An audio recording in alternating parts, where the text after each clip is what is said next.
Headlines. Turkish actor जान Yemen जो Italy के शहर पलर्मो में अपनी सीरीज वायोला कमले मेयर पर्पल लाइक द सी के सेकंड सीजन की शूटिंग कर रहे हैं, अपने एक फैन के साथ एक ऐसी हरकत की जिसकी वजह से एक दफा फिर वो सोशल मीडिया पर तनकीद का निशाना बने हुए हैं। उन्होंने अपने फैन के साथ क्या किया, चलें बताते हैं। वीडियो शुरू करने से पहले नए आने वाले व्यूवर्स से दरखास्त है कि वो चैनल को लाइक और सब्सक्राइब करें और कमेंट सेक्शन में अपनी राय का इजहार जरूर करें। तो वीडियो शुरू करते हैं। जान यमन अपनी सीरीज के कुछ सीन की शूटिंग पलर्मो में कर रहे हैं। ये वाकया उस वक्त पेश आया जब वो होटल के बाहर इनके फैंस इनका इंतजार कर रहे थे। जब जान यमन होटल से बाहर आए तो हजूम से भागने के लिए अपनी गाड़ी में बैठ गए। इनका एक फैन मोबाइल से जान यमन की वीडियो बनाने लगा। जान यमन ने गुस्से में इसका फोन छीन लिया जब वो गाड़ी में बैठ गए और फोन को जमीन पर फेंक दिया। वहाँ पर मौजूद लोगों का कहना है कि ये शख्स जान यमन के साथ तस्वीर लेने के लिए बहुत ज्यादा इसरार कर रहा था। बहरहाल अपनी इस हरकत से जान यमन एक दफा फिर लोगों की तनकीद का निशाना बने हुए हैं।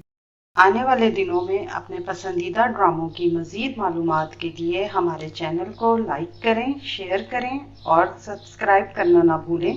शुक्रिया।